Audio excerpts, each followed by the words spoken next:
Hola, soc Javi i vos vaig a contar un conte que m'ha agradat molt. S'anomena Mutacions genètiques. Va d'un xiquet que s'anomena Adrià i que té pensat anar de vacances amb els seus pares, però aquests li diuen que se'n van de vacances però per a treballar.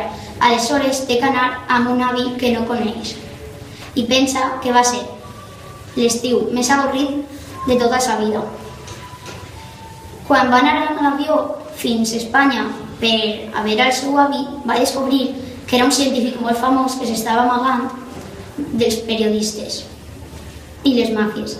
Aleshores, quan ja hi estava uns dies allí, va descobrir un laboratori on hi havia molts animals que eren mutacions de distints animals junts i que feien cas a les ordres.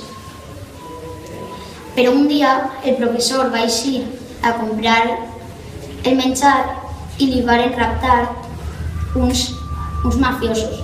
Aleshores Adrià va cridar a un amic del seu avi, que era mariner, i van anar tot corrent fins a Portugal per a salvar el seu avi. Quan varen arribar, Adrià va crear una distracció per a llevar-se, però li varen perseguir.